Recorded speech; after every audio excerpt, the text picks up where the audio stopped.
Bonsoir, Boudjma Talaï.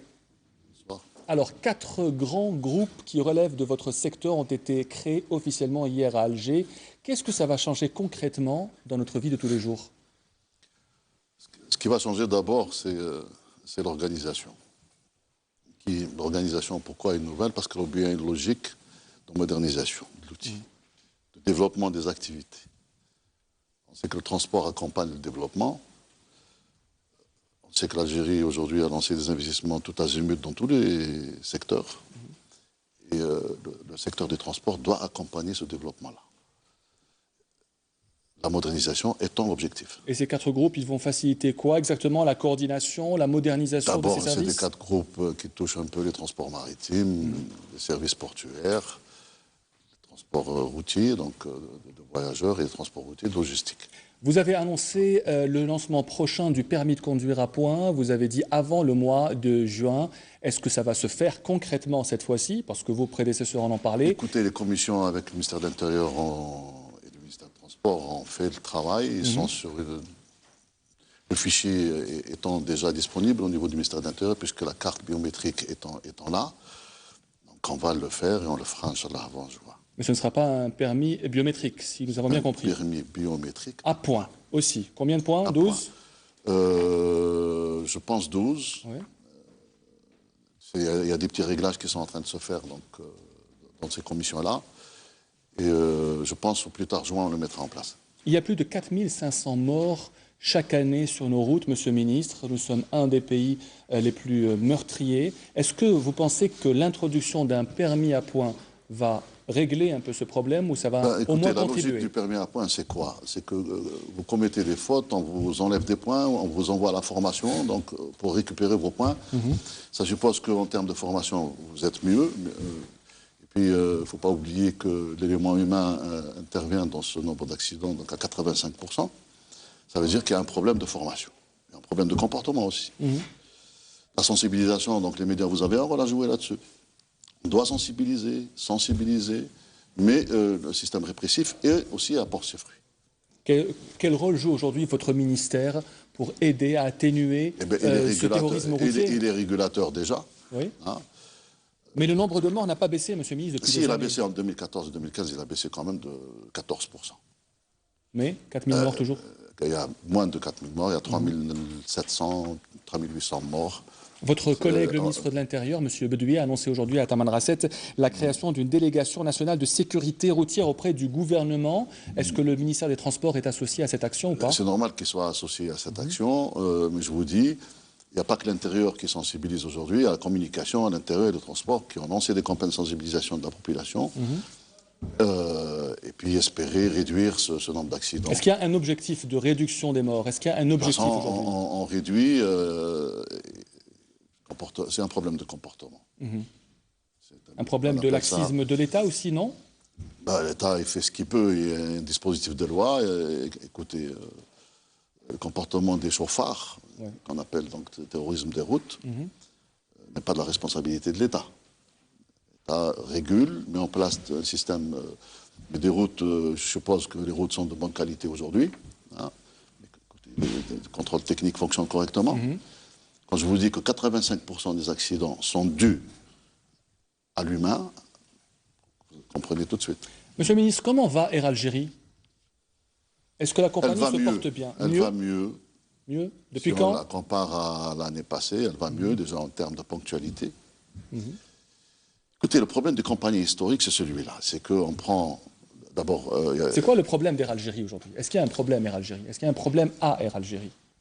Air Algérie a un problème d'organisation d'abord, puisqu'on vient de valider son nouveau plan d'organisation pour la moderniser. Elle fonctionne avec des réflexes de compagnie historique. Le plan qu'on vient de valider de sa réorganisation tient la route. Elle sera transformée en groupe avec plusieurs activités, des activités connexes, annexes, etc. Mais il y a les activités vraies de l'aérien qu'il faut bien développer. Je fais allusion aux techniques, au PNC et à cette famille de pilotes. Nous avons de bons pilotes qui sont bien formés. La preuve en est qu'on n'a pas de problème que connaissent d'autres pays. Mais la flotte doit être recalibrée. Nous allons avoir 59 appareils d'ici à fin 2016. Mais cette réorganisation apportera le plus de modernité, parce que quand vous dites que la compagnie doit être ponctuelle, il n'y a pas que la ponctualité, il y a aussi le service donné aux passagers. Il y a quelques lacunes encore à corriger. Et qui sera le PDG du groupe Air Algérie? C'est le PDG actuel de l'entreprise? C'est l'actuel, l'entreprise actuelle est là, elle a ses structures. Il faut la moderniser davantage. Les Algériens se plaignent. Par la formation. Oui. Par la formation. Et il faut rester optimiste. Est-ce que le PDG remplit ce rôle aujourd'hui de modernisation? Aujourd'hui, il joue son rôle, il fait ce qu'il peut. C'est déjà bien qu'on améliore au niveau de la ponctualité, au niveau du service. D'accord. Écoutez, on a passé un été où il n'y a pas eu trop de problèmes. On a eu la campagne Hajj, on n'a pas eu trop de problèmes. Eh bien, vous me tendez la perche, Monsieur le Ministre. Vous dites un été sans problème, c'est quand même... C'est la période où il y a mais une forte affluence, c'est quand même un été où la compagnie pratique des prix exorbitants, notamment pour les Algériens qui résident en France. Chaque année, ils expriment un peu leur ras-le-bol. Est-ce qu'il y aura des promesses pour l'été prochain? Écoutez, ça c'est vous qui le dites. Moi, je sais que si on compare 2015 à 2014... Ouais. Nous avons gagné 3% de part de marché. Ils sont obligés d'acheter en Algérie, monsieur le ministre. Ils ne sont pas obligés. Il y a d'autres compagnies qui font. Il y a d'autres compagnies. Air France et Glazur, il y a beaucoup d'autres compagnies qui font en Algérie. Mais 3 compagnies. Moi, je vous dis qu'entre 49% et 53%, c'est 4% de gagné entre 2014 et 2015.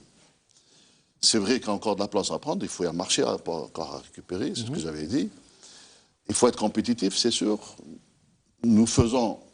Nous allons créer des vols charters, quand on parle de compagnie low cost, en fait, c'est... Est-ce qu'il y aura une compagnie low cost? Je ne pense pas. On y a pensé, peut-être pour faire des vols charters. C'est pas décidé encore? C'est pas encore décidé. Le vol Alger-New York, les Algériens l'attendent depuis des années. Est-ce qu'il verra le jour ou pas? Il verra peut-être le jour. Le problème, c'est que l'aviation civile américaine pose la condition de l'open sky pour pouvoir donc donner... Est-ce qu'elle a raison de poser cette condition, selon vous? C'est la loi aux États-Unis, la loi est au-dessus de tout le monde. Et pourquoi est-ce que l'Algérie n'ouvre pas son ciel, alors, monsieur le ministre? Ça viendra. Le jour où quand parce que ça viendra quand vous mettez à niveau vos compagnies.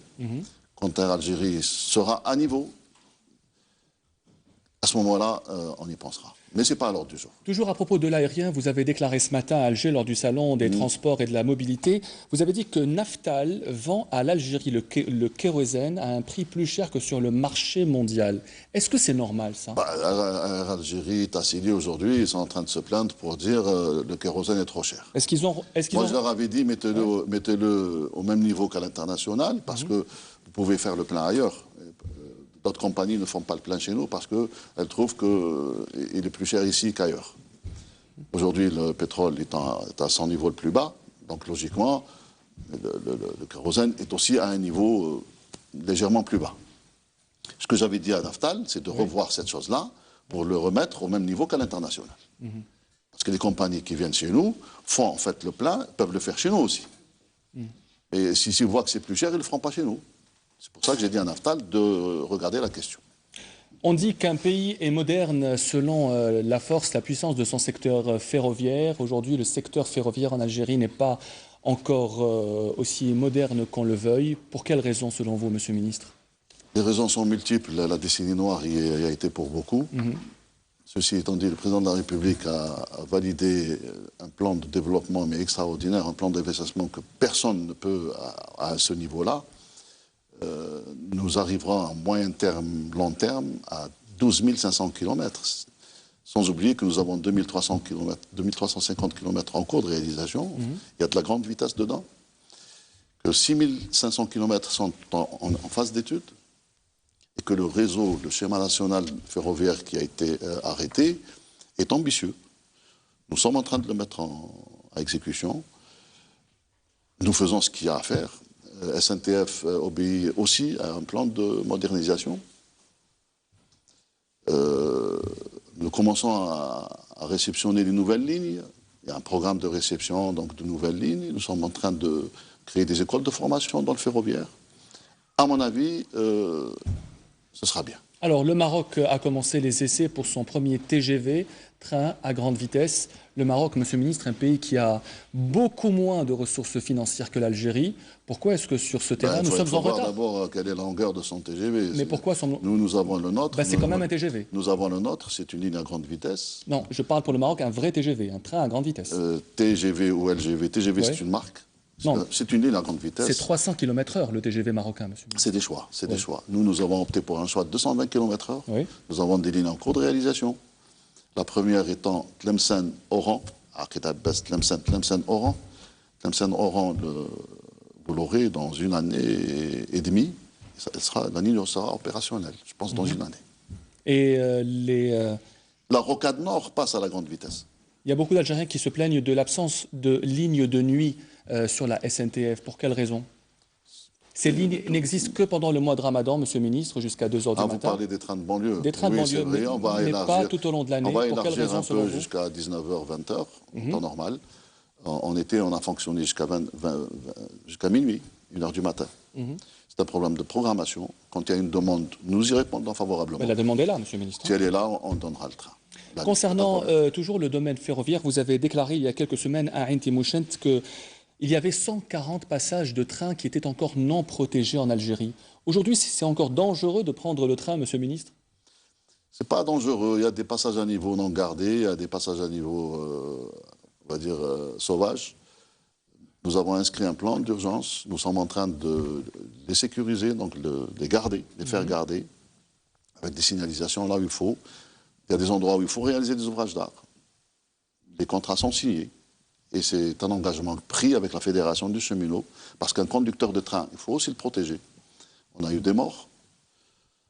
Ceci étant dit, c'est ça les accidents.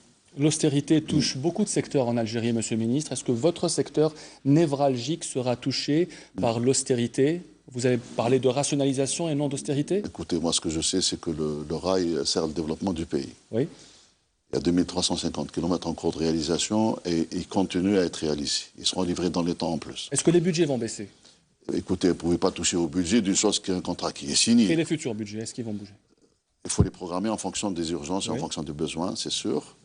Ce qui est clair, c'est que ce qui est en cours et qui a été lancé suivra son cours. Le nouvel aéroport d'Alger, il sera prêt quand? Il sera prêt opérationnel fin 2018. Est-ce qu'Alger a vraiment besoin d'un nouvel aéroport, monsieur le ministre? Alger étant au sommet de l'Afrique, c'est la place idéale pour faire d'Alger un hub aérien. Il est aussi valable pour le hub maritime, mais pour l'aérien, à juste titre, l'Afrique transite par Alger pour aller en Europe. D'où la nécessité de le faire. Cet aérogare, qui sera livré en fin 2018, dont les travaux avancent bien, servira beaucoup l'Algérie. L'extension de la ligne du métro d'Alger. C'est en cours de réalisation. Il y a Ain Naja, Haït Badr, il y a vers l'aéroport, tout ça. Il y a la grande poste, la place des Martyrs. Et pourquoi est-ce que tout ça arrive entre fin 2017 et fin 2018. Et pourquoi est-ce que des projets de tramway ont été annulés dans certaines villes, monsieur le ministre? Écoutez, certains projets qui n'ont pas connu de début de réalisation ont été différés. Lesquels, par exemple? Celui de Annaba, celui de Batna ont été différés. Donc, donc Annaba et Batna n'auront pas leur tramway de sitôt. Ils ont été différés, tout simplement. Différés jusqu'à quand? Différés jusqu'à nouvel ordre. Ceci étant dit, il y a celui de Ouargla qui sera livré à fin 2017. Celui de Sétif, celui de Bel Abbas, qui sont en cours de réalisation et qui seront livrés entre 2017 et 2018. On va parler brièvement du transport maritime qui est concerné par la création d'un des 4 groupes que vous avez annoncé hier. Les gens se plaignent aussi d'un manque de modernisation du secteur maritime en Algérie. Il y a des rumeurs sur des lignes maritimes supplémentaires vers la France ou vers la Tunisie. Qu'en est-il aujourd'hui? Pourquoi est-ce que les Algériens... Dans le transport voyageurs, on fait le maximum aujourd'hui. Oui. La preuve, c'est que les mouvements de... avec la France, on est les seuls aujourd'hui. La SNCM a disparu. Nous avons des liaisons avec l'Italie, des liaisons avec l'Espagne.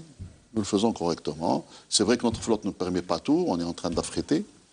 Mais le mal, et là où on doit faire beaucoup d'efforts, je pense qu'à travers le partenariat, on pourra trouver des solutions, c'est le transport de marchandises, où on est pratiquement inexistant. Est-ce qu'il y a des mouvements qui sont attendus dans votre secteur, des changements de directeurs généraux? Je sais que vous avez opéré des changements à la tête de plusieurs ports du pays. Est-ce que votre politique, c'est aussi celle du changement, monsieur le ministre?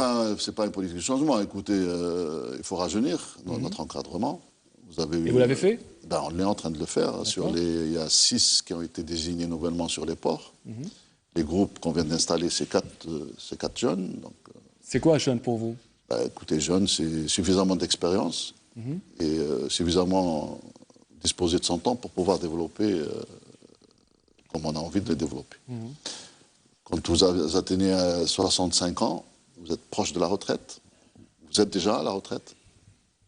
Si vous voulez développer, moderniser, à mon avis, il faut penser à la relève aussi. Ma dernière question, le covoiturage, Monsieur le Ministre, a-t-il un avenir en Algérie? Vous avez fait vos études en Allemagne, vous savez qu'il existe beaucoup là-bas. Est-ce qu'on peut compter sur cette technique en Algérie, sachant qu'il y a des Algériens qui sont sur le point de lancer? Ça peut marcher. Mais qu'est-ce qui vous dérange? Dans la dernière fois, j'étais en réunion avec les syndicats des transporteurs, des taxis, etc. Vous savez que les taxis font on appelle ça les taxis collectifs sans être collectifs. C'est-à-dire qu'il vous prend, mais il prend un autre passager avec vous, etc. Et poser la problématique de prendre la femme en même temps que l'homme. Déjà du point de vue culturel, du point de vue religieux, c'est quelque chose qui... On dit non, il faut du même sexe. Donc le covoiturage peut fonctionner, ça va être un peu difficile. Merci d'avoir répondu à nos questions, Boujedjema Atalahi, ministre des Transports. L'information continue. Est-ce que vous aimez le cinéma? Qui n'aime pas le cinéma, voyons. Quel est le dernier film que vous avez vu comme ça? Ça fait longtemps que j'ai Ça fait longtemps. Eh bien, vous avez